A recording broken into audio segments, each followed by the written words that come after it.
Queridos amigos, diletos visitantes, passagem para a qual eu me volto nesta manhã se encontra no Evangelho de Mateus. Eu abro no capítulo 16, lerei o versículo 1.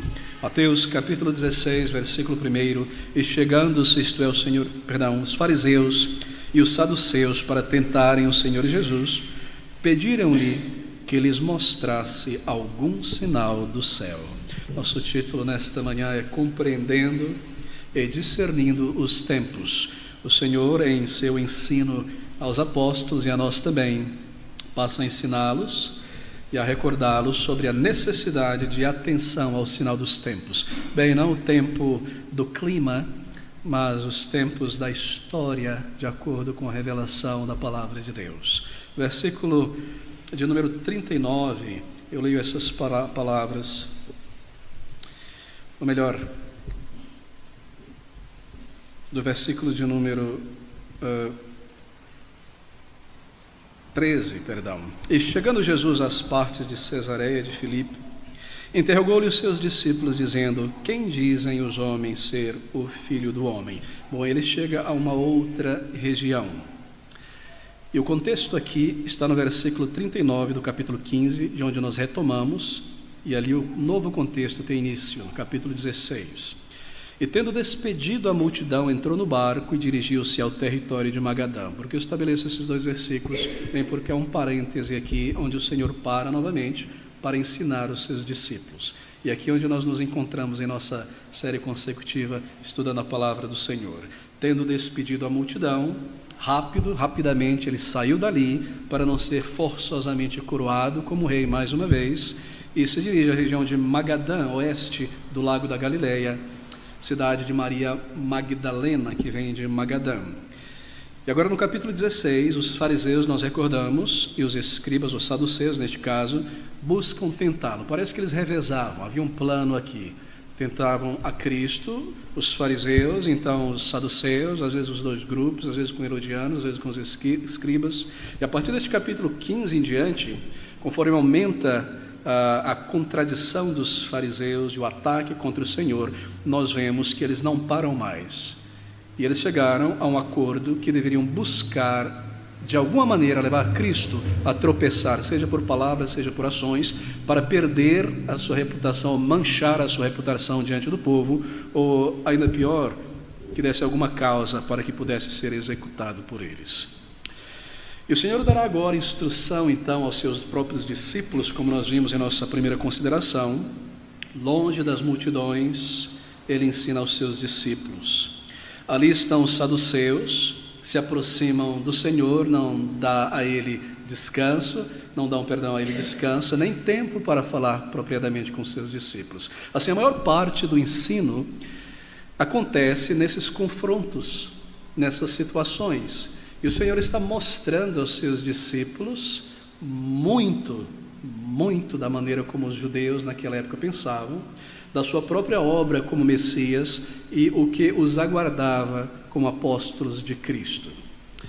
Ali estão eles para tentarem. Nós paramos aqui em nossa primeira consideração. Bem, a terceira vez nesse registro de Mateus que eles buscam um sinal de Cristo, busca tentá-lo. E este sinal que eles pedem no versículo 1 é um sinal específico. É um sinal descendo das nuvens, do trono de Deus, na verdade, vindo do céu. Bem, a palavra sinal aqui, ela aparece muitas vezes no Novo Testamento. Há duas palavras coincidentes aqui, sinônimos a certo ponto, a palavra símbolo e a palavra sinal. Aqui não é símbolo, o símbolo tem um fim em si mesmo. Um objeto pode ser um símbolo de algo, mas um sinal aponta para algo. Você percebe a diferença? Eles desejavam um sinal que apontasse para a autoridade de Cristo, porque ele ensina uma mensagem que nós nunca ensinamos, porque ele se comporta desta maneira, aparentemente contradizendo a lei dos anciãos que nós recebemos. De onde ele tira essa autoridade? Ele diz que ele vem de Deus. Então nós queremos um sinal de Deus, do céu, que aponte, que mostre que ele é o Messias, que ele é enviado de Deus. E esta é a ideia. Claro, eles não criam que Cristo poderia realizar algo assim. Para eles, Cristo era um charlatão, e quando eles não podiam contradizer o que ele tinha feito em seus milagres, eles atribuíam o poder de Cristo a Satanás, que Cristo estava em aliança com Satanás e que este dava a ele poder para realizar estes sinais. Bem, o Senhor pregava um reino bem diferente da expectativa política dos judeus. E assim, eles já estão em sua mente resolvidos a não crerem em qualquer evidência que Cristo coloque diante deles.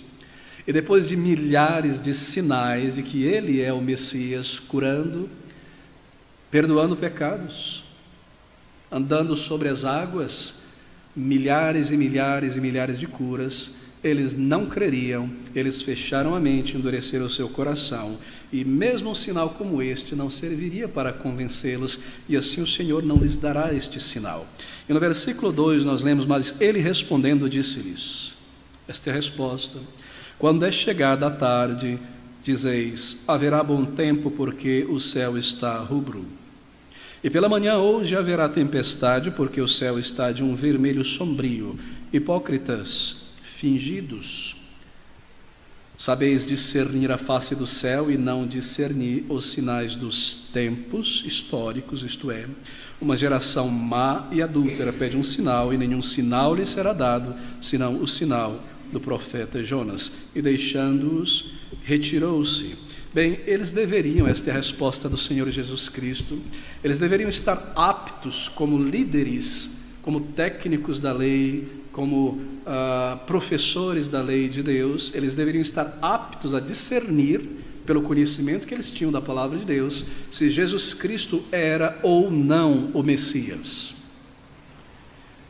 Esse é o argumento de Cristo. Quando vocês olham para o céu e vê o céu muito vermelho no final do dia, etc., coisas que as culturas aprendem sobre o clima, vocês conseguem com firmeza, com clareza, afirmarem como será o clima nas próximas horas. Como vocês, estudando a lei, não conseguem discernir se eu sou o Messias ou não, diante de tantos sinais que eu sou o Messias. Vocês sabem muito bem as profecias de Isaías, de Zacarias e tantos outros. Eles apresentam sinais, apontando para o futuro, para a vinda do Messias. Vocês estudaram tudo isso, estão vendo os sinais e não conseguem discernir se eu estou em linha ou não com o ensino de Moisés e da lei a respeito do Messias.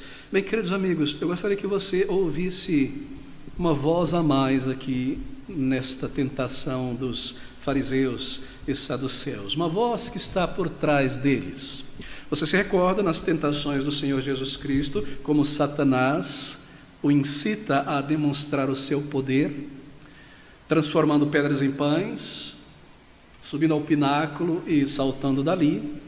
E ele usa a palavra de Deus, não é?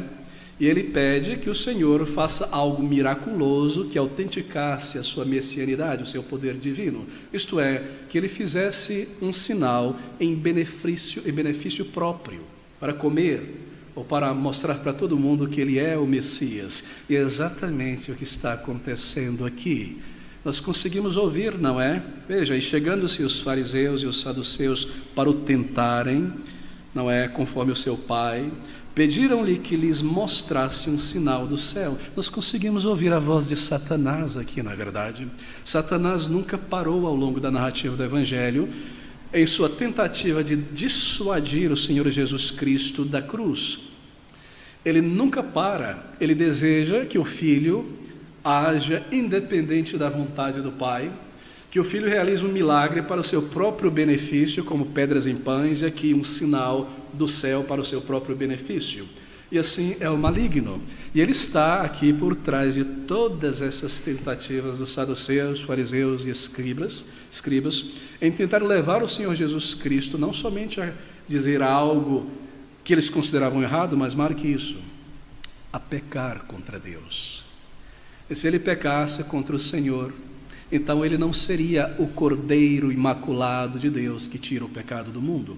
Então o seu sacrifício não seria aceito, porque seria um cordeiro manchado.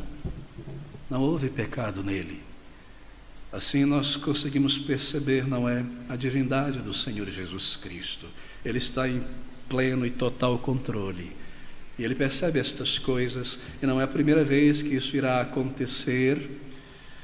E muitas vezes nós vemos, queridos amigos, a grandeza, a divindade do Senhor Jesus Cristo. Os apóstolos, os discípulos, não digo isso de maneira ofensiva, se comportam como bebês no jardim de infância, eles não percebem nada.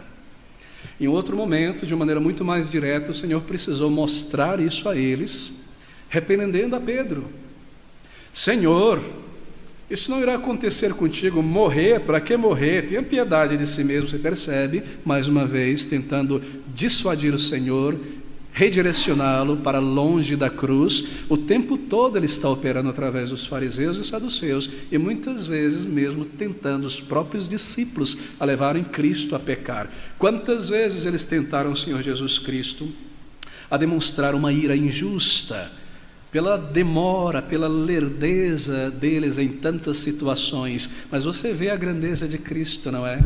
Você vê a dignidade divina do Salvador, sempre pronto a perceber a fraqueza deles e responder com grande verdade na sua maneira de ensiná-los e grande ternura também. Por quê? Porque Ele os amou até o final. É maravilhoso o amor de Cristo por pessoas imperfeitas como nós. Você se depara com isso, querido amigo, eu me deparo todo dia, que às vezes você cai em si e diz, como foi que eu andei pensando coisas tão fracas e duvidosas ou temerosas desta maneira? E o Senhor vê tudo isso e ainda assim sua longanimidade e paciência continua a lidar conosco. Veja os discípulos, o Senhor vendo tudo, a fraqueza deles, a lentidão deles em perceber e às vezes agindo contra a verdade. João e Tiago, seu irmão, queriam fogo do céu, relâmpago do céu para matar as pessoas, mas Cristo não veio para matar, Ele veio para salvar. E constantemente o Senhor, com bondade, porque os amou até o fim. E que amor o Senhor tem por nós, que Ele consegue vir através das nossas falhas agora e da multidão de falhas, erros e fraquezas até o final de nossa jornada e ainda assim determinar a si mesmo nos amar, de maneira que se cumpre o que é dito na palavra eterna. Com amor eterno Ele nos amou antes da criação, antes de nascer Ele nos conheceu. E ao nos conhecer, Ele também conheceu as nossas falhas e erros, e assim também nos amou. Esse é o amor paternal, o amor grandioso. Por quê, queridos amigos? A única resposta realmente que nós podemos chegar é essa, que Ele viu o produto final da sua obra em nós. Ele amou o produto final, Ele amou a imagem do seu Filho em cada um dos seus filhos e filhas adotados. Ele amou aquilo que nós seríamos. Por isso Ele nos suportou. Um pai e uma mãe age assim, na verdade, com seus filhos, embora somos tão imperfeitos. E aqui está o Senhor Jesus, os amou até o fim. Querido amigo, tome alento. É grande o amor de nosso Salvador. A boa obra que Ele iniciou em nós, a nos levar ao arrependimento e à fé, perdoando e salvando, Ele cumprirá. Ele cumprirá. Ele é o bom pastor. Ele resgatou a ovelha em seu próprio perigo. Passou por urtigas, espinhos, pedregulhos, sol escaldante para alcançar esta ovelha. Grande amor. E a tomou em seus braços, curou suas feridas e ao redil voltou. E ao levar esta ovelha nos seus ombros, no seu pescoço, com amor sendo carregada, mordia o pescoço dele, dava coice, e ainda assim Ele não lançou ela contra as pedras com ira. Ele os amou até o final. E ao chegar de volta ao aprisco, o que Ele faz? Tão alegre que Ele está, chama seus amigos, mata a pobre da ovelha e faz um churrasco para comemorar. Não, Ele traz de volta ao aprisco e a preserva. Que amor tão grande. Você reflete sobre isso às vezes? Essa é a base da nossa alegria espiritual. Se nós não refletimos, como nós vamos extrair alegria? A nossa alegria é em espírito. A nossa alegria é nestas verdades. Quão pequeno nós somos quando nos alegramos apenas com resposta à oração, algo material, um livramento.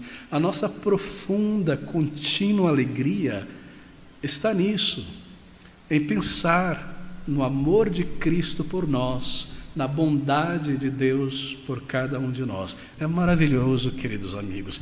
Este é o remédio, o antídoto contra o cabisbaixismo. Estou inventando uma palavra aqui.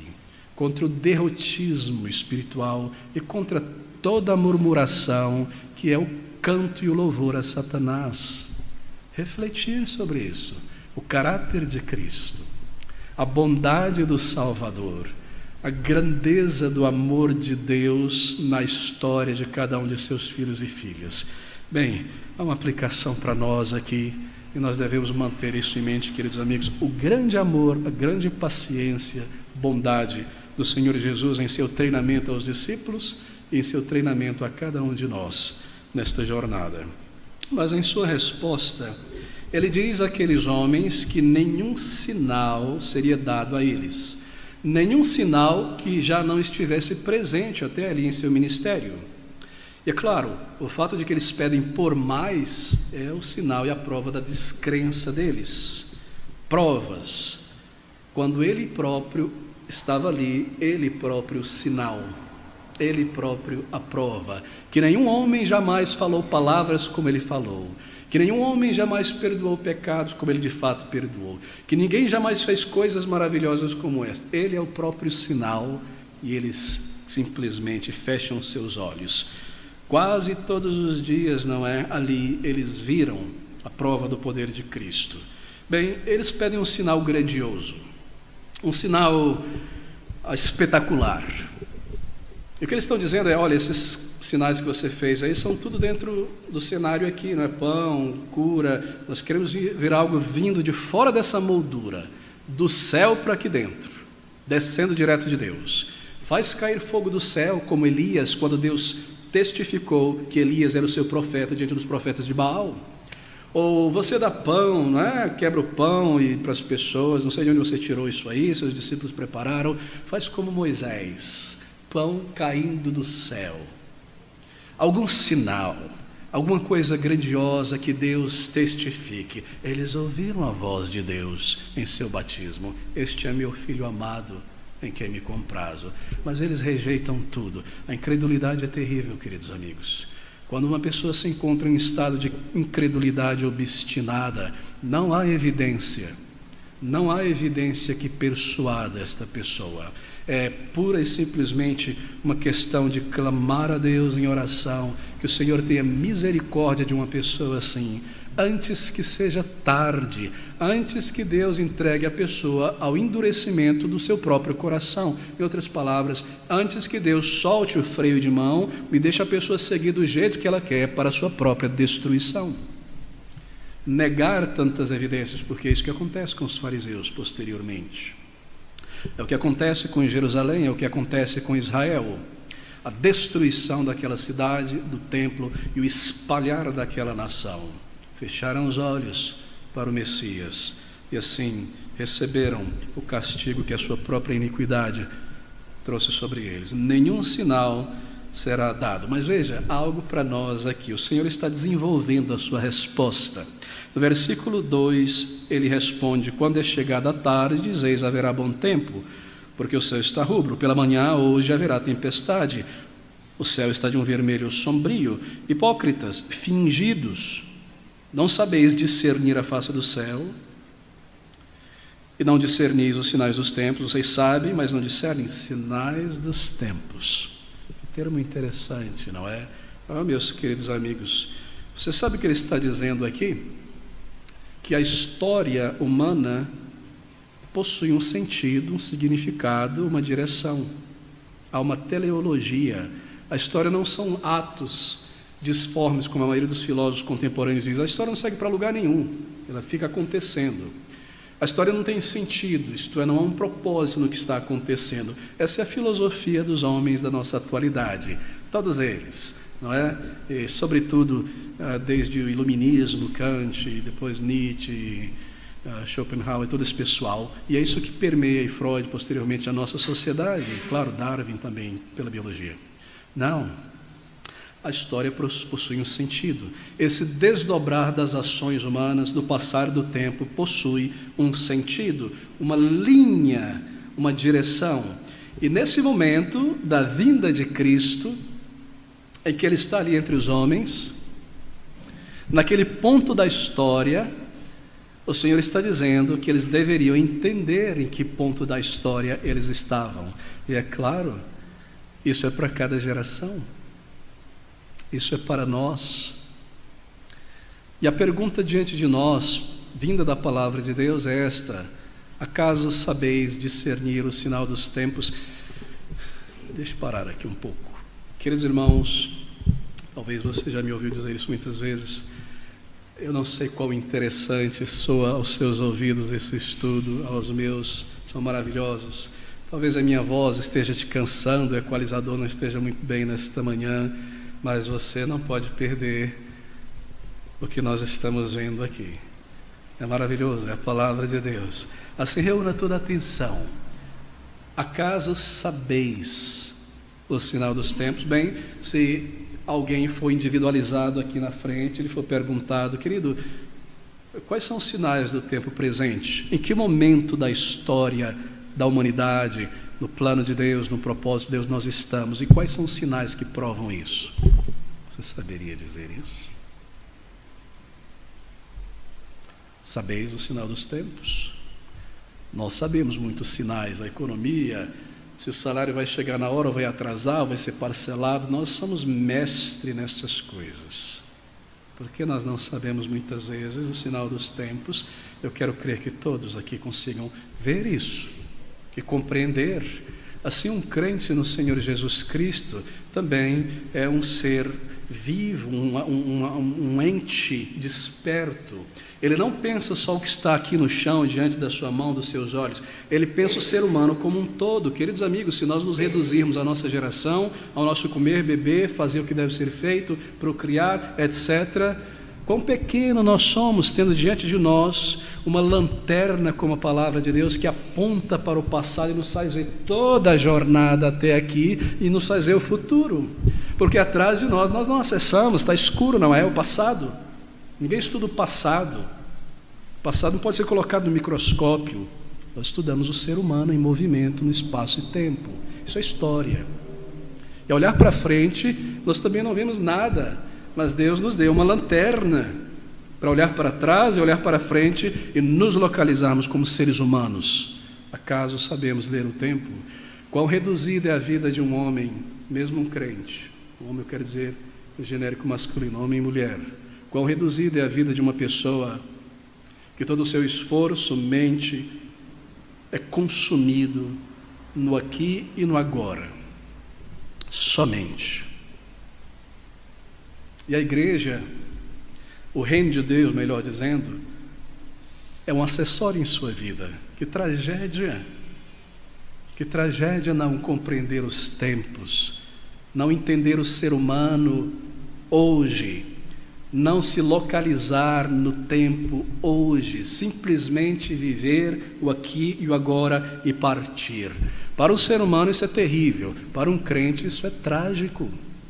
Isso diz muitas coisas, não é? Mas aqui a pergunta é: acaso sabeis o sinal dos tempos? Bem, certamente nós nos encontramos neste livro da história divina, nas últimas folhas do último capítulo. A introdução, os primeiros capítulos, o desenvolvimento geral do argumento já passou, a criação, e lá no início, no primeiro capítulo, nos é dito o sentido e para onde nós vamos. Gênesis 3,15, o Salvador virá da semente da mulher para o homem, Adão e a sua descendência lá na frente. A serpente morderá o seu calcanhar e ele esmagará a sua cabeça. Isso está lá no capítulo final. Satanás levando, entre aspas, Cristo à cruz através daqueles seus discípulos, uma contradição, não é? Deus o levou à cruz, é claro, mas permitindo a obra de Satanás. E Cristo teve o seu calcanhar mordido ali. Mas ressuscitando, ele esmaga a cabeça da serpente e leva cativo o cativeiro. O início desse capítulo final já passou há 2000 anos atrás. E ao longo desta jornada nós lemos sobre guerras, a terra se comovendo, as nações se desenvolvendo, a ciência se desenvolvendo. Nós já passamos aí 90% do capítulo final e nós chegamos hoje em nossa geração nas últimas páginas, do capítulo final. Quando é que este capítulo final se inicia? Quando a vinda de Cristo a este mundo se dá. E a sua ressurreição ali tem início final. Ali tem início, ele cumpriu toda a justiça. O Messias aguardado veio, ele oferece o verdadeiro sacrifício, o caminho, a porta, a ponte que abre ao céu, ele abre. E agora as pessoas são chamadas para entrar neste caminho, a pregação do Evangelho, este é o milênio, ao longo dos séculos. Então, quando estes são alcançados, fecha-se a porta, é o final, a arca segue, todos em Cristo, a destruição deste mundo. É ali que nós estamos, é neste ponto da história. Deixe-me trazer alguns sinais dos tempos para provar então isso. Abra comigo em 1 Timóteo, no capítulo 3. Melhor, vamos começar por 2 Timóteo. No capítulo 3 também, versículo de 1 ao versículo de número 5. O Senhor Jesus Cristo, através de Paulo, está dizendo, veja, este é o céu rubro. Estas são as nuvens escuras. Vem chuva. Vem tempestade. 2 Timóteo 3, de 1 a 5. Como será o ser humano, o homem, no final dos tempos? Bem, aqui está.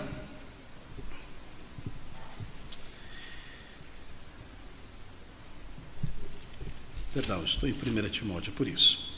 Versículo 1. Sabe, porém, isto, que nas páginas finais do capítulo final, nos últimos dias sobrevirão tempos perigosos. Trabalhosos aqui é perigoso, difícil de viver na humanidade para um crente e para o ser humano em geral, porque haverá homens, e aqui perceba como Paulo, pelo Espírito, ele conecta estas coisas com o tipo de ser humano que haverá no final. Veja, a homossexualidade está conectada com esse tipo de comportamento. Isso é o que caracteriza a homossexualidade. Isso que caracteriza o ateísmo. É isso que caracteriza a cobiça, homens extremamente cobiçosos. Tudo aqui é manifesto. É a expressão forte, grande e generalizada destas coisas. Porque haverá homens amantes de si mesmos. Perceba se nós vemos essas coisas hoje em nossos dias. Se as nuvens estão se escurecendo fortemente. Avarentos, presunçosos, soberbos, blasfemos, desobedientes a pais e mães, ingratos, profanos das coisas santas, não temem usar o nome de Deus, de Cristo, ridicularizar as coisas santas, sem afeto natural. Afeto natural é aquele afeto que o ser humano tem pelo outro, de ver a pessoa em necessidade, sentir e ajudar. Afeto, isso vai acabar. Passa pela pessoa ali, sangrando, o que quer que seja. Não, eu primeiro, não importa se você morre, se você vive, sem afeição natural, sem afeto natural.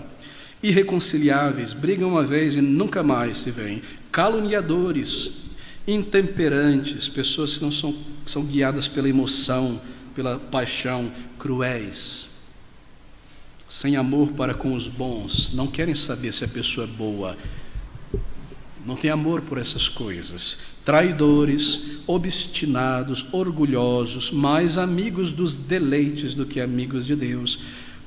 Campo religioso, tendo aparência de piedade, mas negando a eficácia da piedade, falso evangelho, não é? Destes, afasta-te. Percebe? As nuvens estão negras, queridos amigos. Ainda em 2 Timóteo, capítulo 4, versículo de 1 a 4. Conjuro-te, pois, diante de Deus e do Senhor Jesus Cristo, que há de julgar os vivos e os mortos na sua vinda e no seu reino. Ele está falando das últimas páginas. Que pregues a palavra, inste a tempo e fora de tempo, corrijas, repreendas, exortes com toda a longanimidade e doutrina. Por que ele está colocando o dedo nessa questão? Porque, queridos amigos, ele está falando sobre a igreja. Ele está dizendo que no final dos tempos, a palavra não será pregada. Serão ideias humanas invernizadas com Bíblia.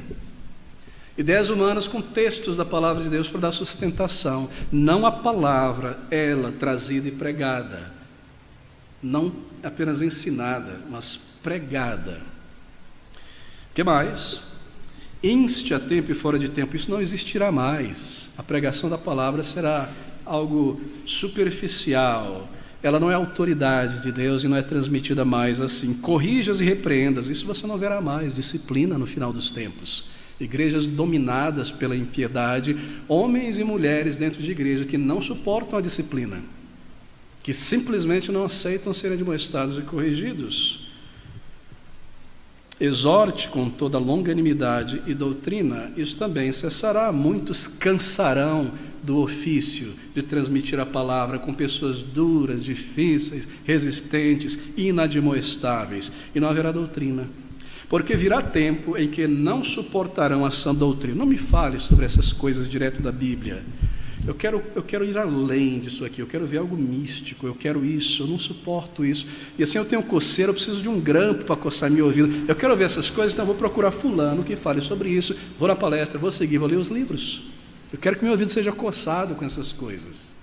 E assim eu vou atrás desses mestres, desses líderes, que dizem todo tipo de coisa que eu sempre imaginei ser a verdade. Sabe que Cristo não é Deus, e que não existe trindade, e que pecado é relativo, e que tudo bem você ser um mundano e achar que é um cristão. Essas coisas me atraem. Assim eu vou atrás de gente que diz ter autoridade para dizer que a Bíblia ensina isso. Comichão nos ouvidos, diz o apóstolo Paulo. Não suportarão a sã doutrina, tendo coceira nos ouvidos, amontoarão para si doutores conforme as suas próprias concupiscências. Cuidado com a internet. E desviarão os ouvidos da verdade, voltando a fábulas. Queridos amigos, as nuvens estão escuras, não é? Você crê agora que nós estamos no final do final? Não disse no finalzinho, mas no final. Entramos aí nas últimas páginas desse final, talvez no último parágrafo. Volte a 1 Timóteo, no capítulo 4, versículo de 1 a 2. Eu preciso enfatizar estes sinais, eles estão nos cercando, e nós devemos observá-los. 1 Timóteo, capítulo 4, 1 e 2. Mas o Espírito expressamente diz, de maneira clara e inequívoca, que nos últimos tempos apostatarão alguns da fé, dando ouvidos a espíritos enganadores e a doutrina de demônios. Veja, ele se refere sobretudo a líderes, que irão influenciar multidões. Mas espera aí, o que ele está dizendo? Que esses líderes agora que pregavam a palavra de Deus eram sensatos, de repente eles vão aparecer ali com um chifre e pentagrama e todas essas coisas. Não é isso que ele está dizendo aqui. Observe: apostatarão alguns da fé, a fé que uma vez por todas foi entregue aos santos, pronta e entregue. E começarão a dizer coisas do tipo, esses líderes influentes. Marque como Satanás opera. Ele repete esse padrão. Primeiro, ele conhece, não é, a atitude de uma pessoa, logo ele marca alguém que nunca esteve fortemente, claramente enraizado na palavra, ou que tinha alguma ambição encoberta no coração, ou que de fato nunca nasceu de novo. Então essa pessoa começa a crescer no meio evangélico, cristão, no mundo, e atrair multidões de seguidores, suas igrejas, seus blogs. E quando eles têm uma multidão de pessoas, então Satanás começa a ensiná-los de maneira mais clara, dando ouvidos a espíritos enganadores e a doutrinas de demônios. Então eles derrubam multidões. E quando a igreja está lotada, e tem tantos mil seguidores no YouTube, coisas desse tipo, eles começam a tirar a máscara e dizer: olha, por tantos anos eu preguei daqui, mas sabe, isso aqui não é a palavra de Deus, não. Como você pode reduzir Deus a um livrinho desse? Isso aqui precisa ser revisado. Está preso a tantas coisas arcaicas das tribos lá de Israel do passado. Veja quanta maldade. E repreende a homossexualidade. Isso aqui tem até pornografia. Coisas horríveis a serem ditas, negando a verdade, negando o Senhor. E veja como eles são lindões e bacanas e sorridentes e carismáticos, e elas também. E as pessoas olham para eles: eu não vejo chifre ali, esse homem é bom. Eu não vejo pentagrama, eu não vejo ele indo numa sessão disso ou daquilo, um despacho. Não, só pode ser de Deus. Veja como é bacana e aceita todo mundo. Esse é amor de Cristo, abraça tudo, venha como você está, seja o que você já é, permaneça entre nós como você está. Querido amigo, é necessário que venha um anjo e pinte o chifre ali, para você crer nisso, e parar de seguir essas coisas, e parar de passar essas coisas para outras pessoas, e comentar sobre esses homens e mulheres, e se admirar deles, e entender que por trás deste ensino é Satanás cochichando em seus ouvidos. Observe, apostatarão alguns da fé, dando ouvidos a espíritos enganadores. Como eles vão ser possessos, o espírito vai descer? Não. Filosofias humanas, carnais, contra a verdade, são sempre vindas da mente de Satanás, que inspira os seus filhos para escrever e pôr no papel. De onde é que ele tinha essas coisas, senão dali? Não é que eles estão possessos por um demônio, mas que eles estão lendo e aprendendo de coisas que a palavra de Deus diz é produzida por espíritos enganadores, doutrinas de demônios, pela hipocrisia de homens que falam mentiras, tendo cauterizado a sua própria consciência. Esse é um outro grupo. É aquele que começou imaginando que estava servindo a Deus e querendo fazer o bem ao próximo e curar e que as pessoas sejam felizes, saudáveis e vivam bem. E de repente começou a sentir o gosto da grana e do poder e da evidência. E eu quero uma fatia disso, eu quero o bolo inteiro agora. E veja, está crescendo, não é? Está virando um império isso aqui. Então só pode ser Deus, porque se não fosse de Deus, ele derrubaria tudo isso aí. Deus não permitiria isso. Como eles chegaram a esse ponto? Eles começaram com uma pequena porcentagem de sinceridade e agora não há nada, a mente foi cauterizada pelo exercício do erro, não sentem mais nada e chegam ao ponto de falar coisas grandiosas de blasfêmia. Como um certo líder de uma igreja em nossos dias disse que a solução para as crianças de rua é o aborto. E se eu estou pecando no que eu disse Edir Macedo, que Deus me puna, Ele vai me punir. A que ponto, queridos amigos? Eu estou citando uma pessoa, tornando a palavra e a fé como mercadoria. Como eles chegaram a este ponto? Será que eles enganam de verdade? Sim, porque também se enganaram e cauterizaram as suas mentes. E é isso que está sendo dito aqui, nessas palavras. Pela hipocrisia de homens, fingimento, que falam mentiras, tendo cauterizada a sua própria consciência. E aqui ele vai dar exemplos lá no início da era cristã, e é claro, isso aponta porque é uma profecia para todos os tempos. O que mais pode ser dito sobre o final dos tempos?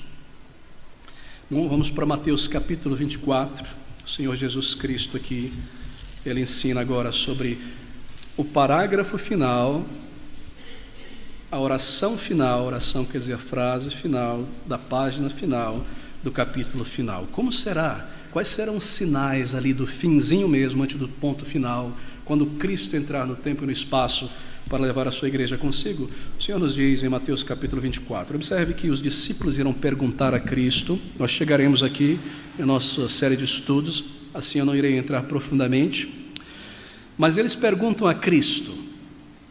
E quando Jesus ia saindo do templo, aproximaram-se dele os seus discípulos para lhe mostrarem a estrutura do templo, isto é, a arquitetura, as grandes pedras, a beleza. Jesus, porém, lhes disse: não vedes tudo isso?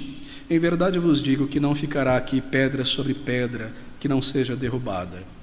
E estando assentado no Monte das Oliveiras, chegaram-se a ele os seus discípulos em particular, dizendo, vejam, são duas perguntas, dize-nos quando serão estas coisas, isto é, o templo vai ser destruído, pedra sobre pedra não ficará.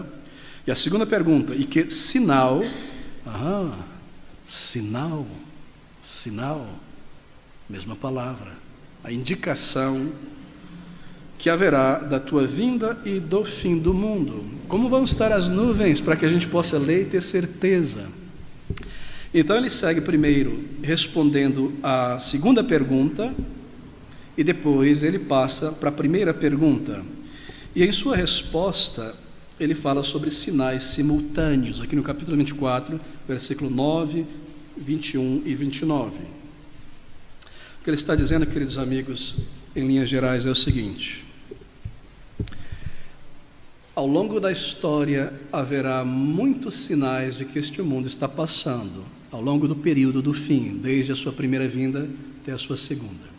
Todavia, conforme o tempo passa e nós chegamos ao final, então você verá essas coisas que se repetiram ao longo das décadas e séculos, erupção vulcânica, terremoto, catástrofes naturais, inundações, etc., que foi acontecendo paralelamente, quer dizer, uma após a outra, acontecendo agora tudo junto. E aquela água que de vez em quando soltava uma bolha de calor, agora está borbulhando. Essas coisas irão acontecer simultaneamente. E aqui está, versículo de número 4, e Jesus respondendo, disse: acautelai-vos, que ninguém vos engane. Muitos virão em meu nome, dizendo eu sou o Cristo, e enganarão a muitos. E ouvireis de guerra e de rumores de guerra. Olhai, não vos assusteis, porque é mistério que isto tudo aconteça, mas ainda não é o fim. Que ele está dizendo é que essas coisas vão acontecendo ao longo dos séculos. Mas veja, porquanto se levantará nação contra nação, reino contra reino, haverá fomes, pestes, terremotos em vários lugares. Isso agora é tudo ao mesmo tempo. Mas todas estas coisas são princípios das dores. Sim, a dor de parto, porque já está nascendo. Não é que a gestação começou, é a dilatação aqui, as contrações, o bebê irá nascer, Cristo entrará no tempo e no espaço. Então vos hão de entregar para seres atormentados, matar-vos-ão, sereis odiados de todas as nações por causa de meu nome. Nesse tempo muitos serão escandalizados, tropeçarão para fora da fé, trair-se-ão uns aos outros, e uns aos outros se odiarão. Surgirão muitos falsos profetas e enganarão a muitos, e por se multiplicar a iniquidade, o amor de muitos esfriará. Você percebe? Tudo acontecendo. Versículo 14. E este evangelho do reino será pregado em todo o mundo, em testemunho a todas as nações, então virá o fim. Até o versículo de número 5, 6, ele está falando sobre as primeiras décadas e séculos da era cristã. É o início do fim, é o capítulo final. Mas logo na sequência, então ele fala sobre a ebulição final, a página final de todas as coisas. Bem, guerras, rumores, terremotos, epidemias, fomes ocorrerão ao mesmo tempo. Olhe para cima agora para as nuvens que estão em nossa volta. Pandemia de escala mundial. Logo na sequência, ebulindo outra bolha. Nós temos guerra. Não foi 50 anos depois. E logo na sequência, uma outra guerra, Palestina. E logo na sequência, talvez mais uma guerra vindo aí. E talvez mais uma peste, ou uma quebra da economia, ou uma morte muito grande por erupção vulcânica, ou um novo tsunami, ou coisas dessa natureza. Queridos amigos, não há retorno mais. A água começou a ebulir. Veja o ser humano. Observe o comportamento humano, descrito por Paulo a Timóteo.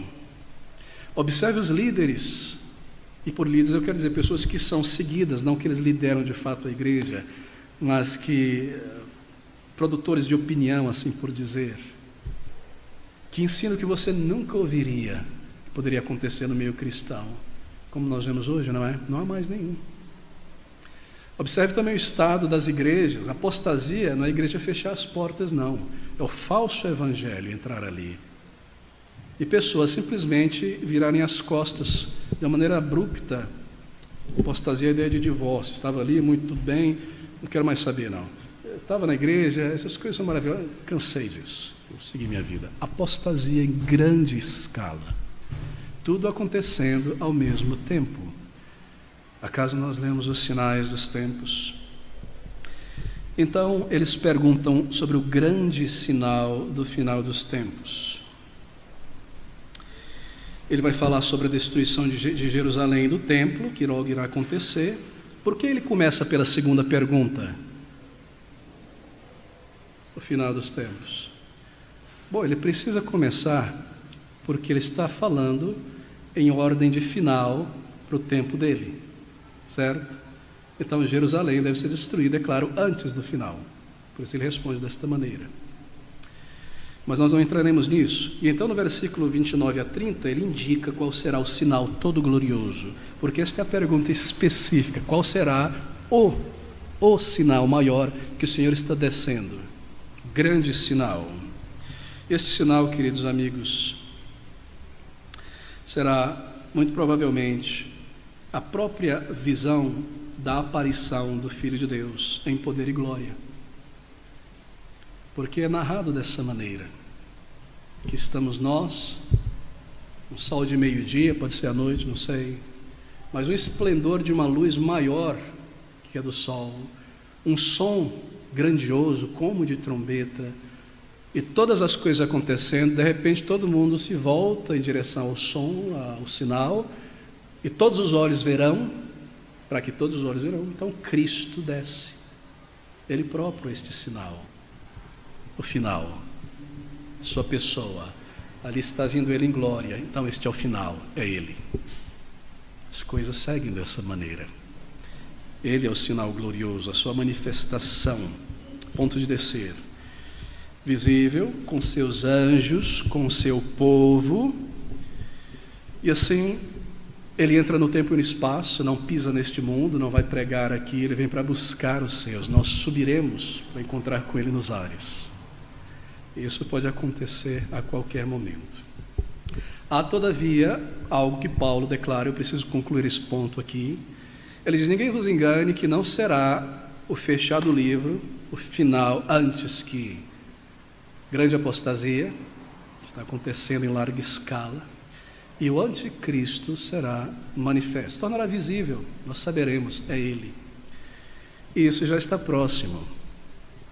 Talvez ele esteja já vivo entre nós, sendo formado, recebendo uma educação, acumulando influência mundial, aos poucos sendo formado em sua mente pela impiedade, recebendo admiração, não sei, atenção mundial, para que quando chegue o momento certo, observe a sequência, esse mundo esteja um caos político, porque ninguém mais obedece à lei, a lei perdeu sua força, não é? Anomia. E um quer tomar o país do outro, a terra do outro, e matar, e ninguém faz mais nada, e não tem ONU, não tem tribunal internacional que consiga fazer nada, e as pessoas começam a ficar perturbadas e a anarquia em todo lugar. Eles começam a dizer: bem, a gente precisa ter alguém que tenha um domínio sobre as coisas, e não dá mais para ser num país ou outro, não tem que ser alguém que tenha um domínio mundial, e todo mundo seja obrigado a ouvir ele e a imposição da lei. Quando chegar essa bagunça, e nós estamos indo nesse sentido, lei, justiça, isso não significa quase nada em nossos dias, pode tudo, não é? Alguém vai clamar, as pessoas vão começar a clamar por lei, precisamos de lei, e tem que ser alguém, todo mundo tem que seguir o que ele diz, e quem não seguir é morte, porque essa é a única maneira, não é? A única maneira de fazer as coisas andarem. E nesse momento, então, darão essa autoridade àquele que já estava por ali, que tem toda essa característica de boa pessoa, de liderança, de sensatez e capacidade diplomática, de trazer a paz entre inimigos e coisas dessa natureza.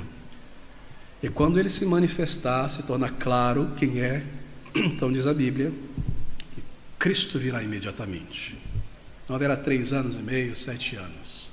Paulo nos diz que quando ele se manifestar, Cristo virá. Ou seja, até que isso aconteça, haverá muita dor de cabeça, dificuldade, resumindo, tribulações para a igreja. E para o mundo também, igreja no mundo decaído como este. Assim isso vai aumentar, aumentar, aumentar. Queridos amigos, eu concluo aqui porque esse não era o nosso objetivo. Mas você vê esses sinais? Bom, você só vê esses sinais se a visão deles afeta a tua vida diária. Se não afeta, nós não estamos vendo. Porque como poderia alguém morar na beira de um vulcão e ver a catástrofe iminente e ficar ali olhando até se tornar estátua de cinza? De repente, dormindo na cama, se tornou uma estátua de cinza, como em Pompeia. Eles não estavam vendo. Ao se viam, estavam vendo aquilo como um entretenimento, porque a nossa mente se tornou dessensibilizada, e nós vemos a maldade e a convulsão social e todo tipo de coisa, como pessoas que estão sentadas tranquilamente no sofá, comendo pipoca e vendo lá do outro lado da tela. Isso não me afeta. E nós estamos vendo, mas não sentimos, seguimos a nossa vida terrena. Assim nós não estamos vendo sinais, se isso não afeta a nossa vida. Queridos irmãos, isso deve afetar, porque virá de repente, como um ladrão. Não que virá do nada, mas é como a chuva, ele está dizendo. Está carregando a nuvem, carregando e carregando, está carregando, então de repente cai com grande força. Nós não podemos olhar essas coisas como entretenimento na igreja, como quem vem na igreja para sentar na frente de um programa e eu volto para viver a minha vida terrena e material. Estas coisas me afetam? Eu estou lendo os sinais? Bem, se eu não estava lendo, eu devo ler agora. Eu devo me atinar e me beliscar e começar a soltar os cadeados que me prendem demasiadamente nesta vida e planos de longuíssima duração para o futuro, quando eu devo viver para Cristo hoje. E também isso deve produzir alegria. A reflexão sobre isso traz alegria, porque, queridos amigos, são nuvens escuras, mas o Senhor Jesus Cristo vem através delas. E somente um crente consciente, que vê o ser humano assim, na palavra de Deus, consegue se alegrar. Isso não é alegria errada, descontrolada, ter conforto e ter paz diante destas coisas tão terríveis que estão se formando, e não entregar seu coração à ansiedade e ao temor. Somente um crente, não somente o crente, mas o crente consciente, que lê esses sinais e sabe o significado deles. Aqui está o Senhor ensinando os seus discípulos, e eles aprenderam porque eles escreveram sobre essas coisas, guiados pelo Espírito. Será que nós aprendemos, queridos amigos? Bem, as próximas horas depois desse culto irá provar, e os próximos dias e semanas, que o Senhor nos dê grande graça então. E eu preciso correr, queridos amigos. E aqui no versículo de número 4, de volta ao nosso texto, Mateus capítulo 16, o Senhor complementa a sua resposta. Ele diz: uma geração má e adúltera pede um sinal, e nenhum sinal lhe será dado, senão o sinal do profeta Jonas. Sinal do profeta Jonas. Bem, ele já havia dado essa resposta no capítulo 12, versículo 32, quando eles pediram pela primeira vez um sinal do céu. Mas eles se esqueceram. E o Senhor Jesus Cristo, ao responder, nos diz Marcos no capítulo 8, ele respira fundo, como alguém cansado, como se você tivesse que fazer o mesmo esforço novamente que você já fez 3, 4, 5 vezes, não deu certo. Profundamente, então, pronuncia essas palavras: uma geração má e adúltera pede um sinal. Bem, não que essa fosse a única geração má e adúltera, mas ouça o que o Senhor está dizendo. Esta geração de Cristo foi, em toda a história da humanidade, a mais maligna e infiel a Deus. Adúltera nesse sentido aqui, infiel ao seu Deus, em toda a humanidade. Não que outros fossem, porque eles viram em primeira mão os sinais, e milhares deles.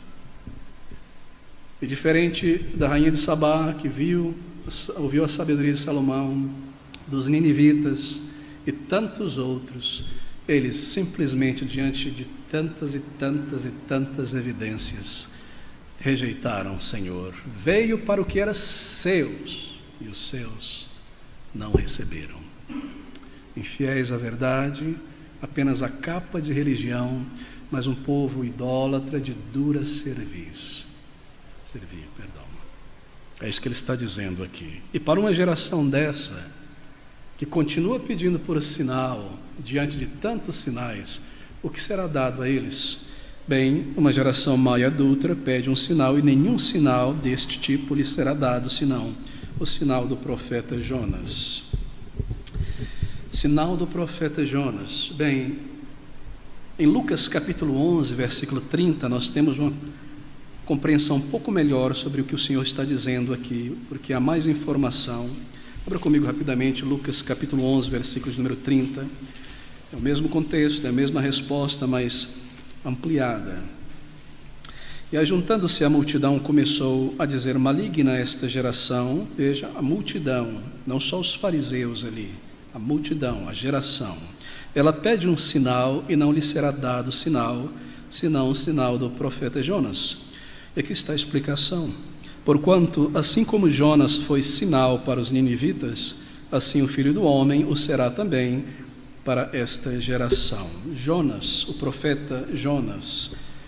E a maior característica, o mais evidente de sua história, é, para toda a memória, que ele foi, em um determinado momento, ao ser lançado nas profundezas do mar, engolido por um grande peixe. E ali dentro passou 3 dias e 3 noites, e então foi libertado pelo Senhor, saindo das profundezas. Em sua oração, ele diz que ele visitou as profundezas. Imagine, hoje nós sabemos que há montanhas mais altas que o Everest dentro dos mares. E há crateras tão profundas que da superfície da água até o fundo chega a ser 32 quilômetros de profundidade. Por ali passeou aquele grande peixe com Jonas. E o Senhor o trouxe de volta e o colocou em terra firme novamente. Bem, o Senhor Jesus Cristo está dizendo que aquilo é o sinal. E será a mesma coisa.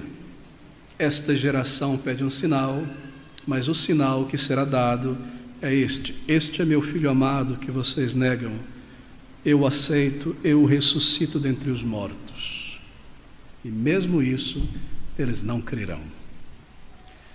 O sinal de que Deus autenticou e selou a obra de seu Filho, seu sacrifício, a sua vida, o trazendo de volta do túmulo, das profundezas, assim por dizer, da terra.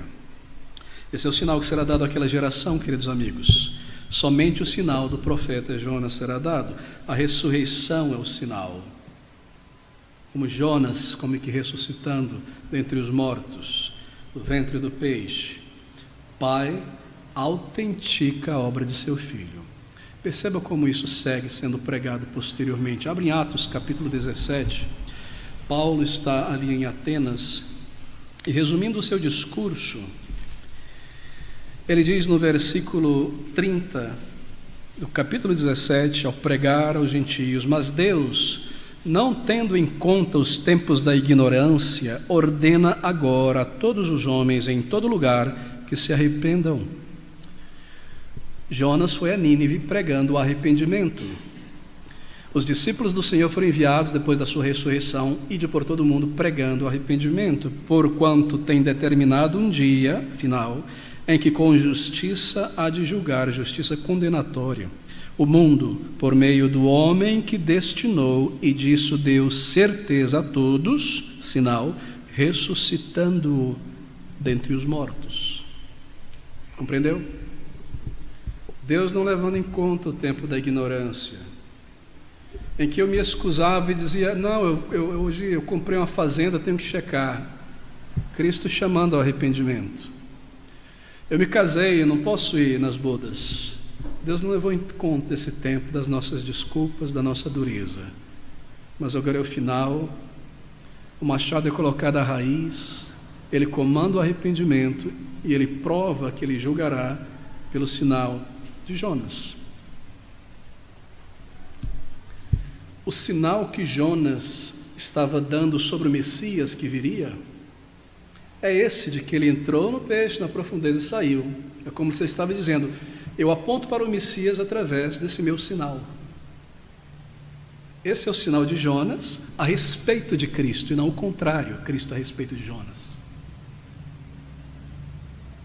Entenderam a ideia, queridos irmãos? Eu vejo alguns pontos de interrogação. Jonas era um tipo, um símbolo, uma imagem de Cristo, que era o antítipo, o cumprimento. Ele está dizendo: o meu símbolo, o meu sinal do Messias como profeta, que é claro, estou falando sobre ele, não só sobre Jerusalém, os ninivitas, é que quando ele vier, isso acontecerá com ele, que está acontecendo comigo metaforicamente. Os demais profetas também deram os seus sinais. Moisés também, a rocha batida que sai água. Bom, esse é um assunto para um outro tema, um outro momento, perdão. Mas esse é o sinal de Jonas sobre Cristo.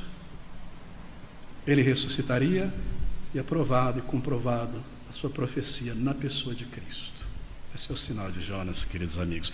Eu já vi muitos comentários e nunca fez muito sentido. Alguns dizem que Jonas, quando saiu da boca daquele grande peixe vomitado na areia, ele estava embebido em uma espécie de líquido gástrico que fazia com que ele brilhasse, e quando ele chegou lá em Nínive, as pessoas se espantaram, ele parecia um ser de outro mundo, e por isso que ouviram ele. Quanta imaginação tem alguns comentaristas, não é verdade? São mais propícios à ficção científica. Mas é claro que não. eles são sinais do que Cristo fará, será e provará que Ele é o Messias. E lhes é dado aquele sinal naquele dia em que Ele morre, é enterrado e ressuscitado. É cumprido o sinal de Jonas sobre Ele.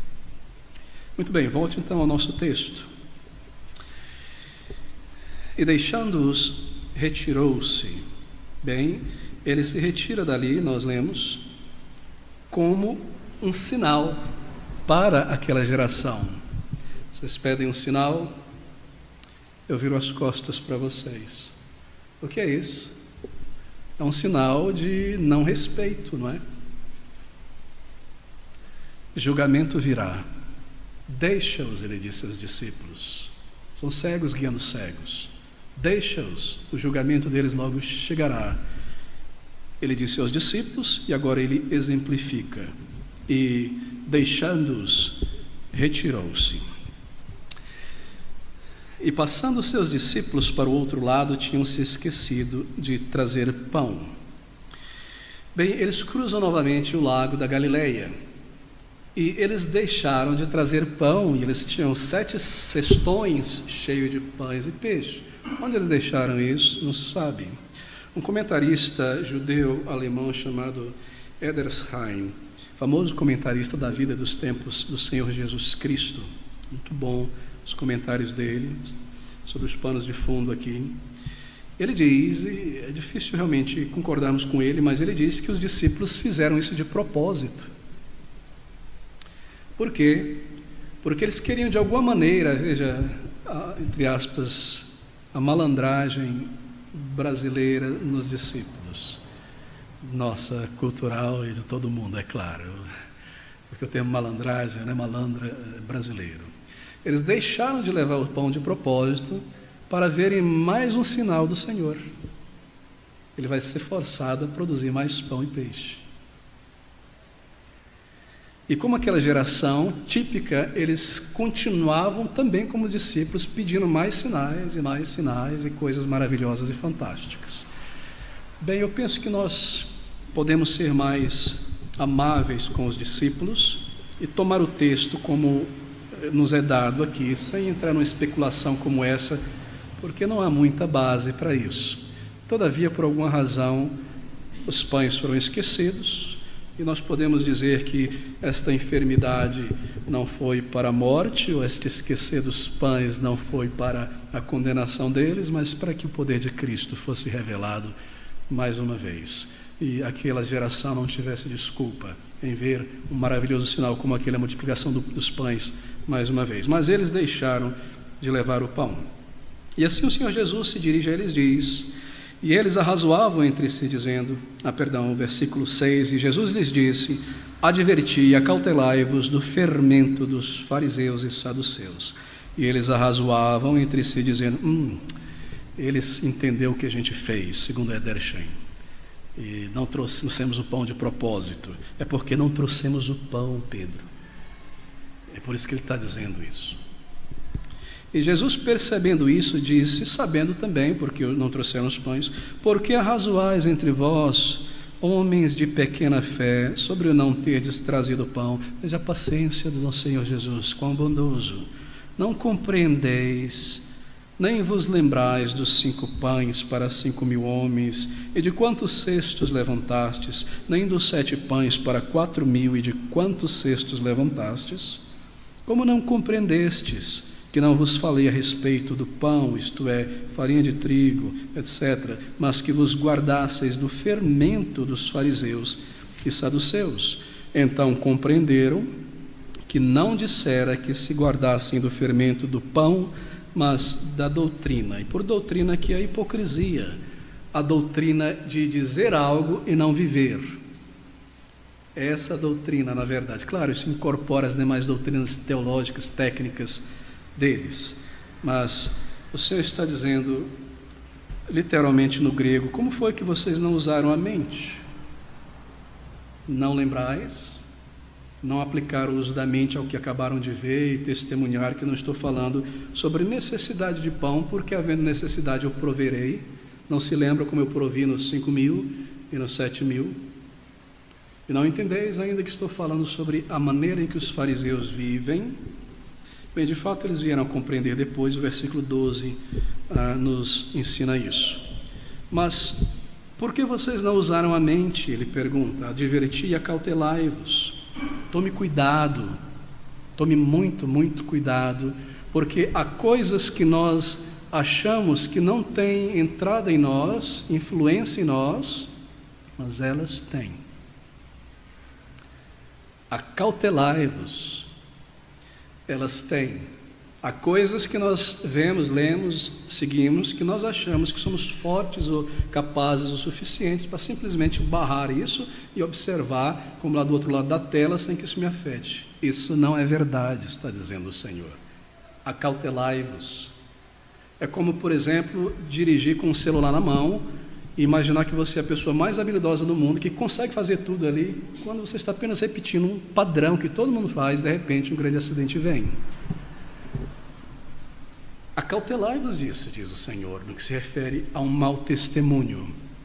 Acompanhar um mau testemunho irá, sim, de alguma maneira, criar microfissuras na tua fé, na tua compreensão da verdade, ainda que você não perceba. Rompimentos pequeninos na musculatura, que vai enfraquecendo.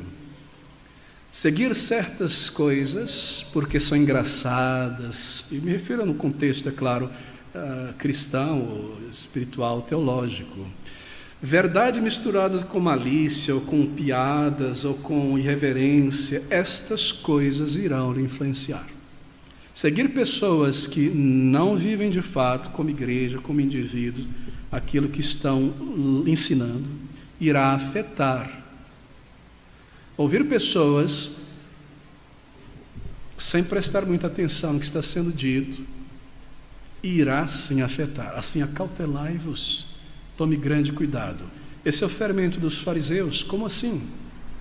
Eles vivem exteriormente, diante dos olhos das pessoas, uma vida altamente religiosa. Quando eles estão passando num cruzamento, eles fazem questão de parar e orar ao Senhor, para que todo mundo saiba que eles de fato oram, de outra maneira como eles saberiam que são pessoas maravilhosas. E quando eles dão esmolas, na hora de dar esmola, eles dizem assim: peraí, eu vou te dar uma esmola, mas ela vai tirar uma foto. Eles fazem isso.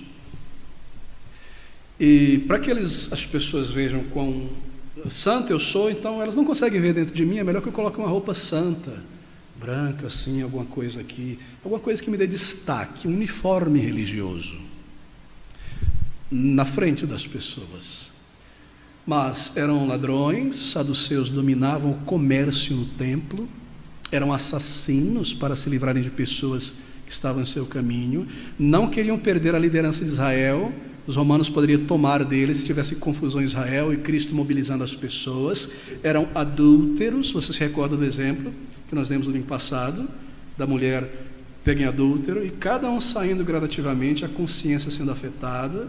Eram sepulcros caiados, a pedra bem polida, mas por dentro podridão. Esse é o fermento dos fariseus. E conviver com isso, e observar estas coisas, uma pitadinha disso irá contaminar você. Acautelai-vos, queridos amigos, não seja inteligente e super espiritual em si mesmo, seja humilde e aceite a exortação do Espírito. Não se considere um super crente. Acautele-se disso, não acompanhe estas coisas, não leia estas coisas, nem para averiguar e passar para outra pessoa. Claro, nós queremos saber o que está acontecendo, mas é uma diferença muito grande. Tome cuidado com o que você passa para um outro irmão, irmã novo na fé. Tenha discernimento. Será que ela consegue ver além da palavra o exemplo? Essas coisas são discerníveis. Assim, acautelai-vos. E nós necessitamos dessa cautela nesses últimos dias, quando as coisas são tão terríveis, não é, no meio religioso.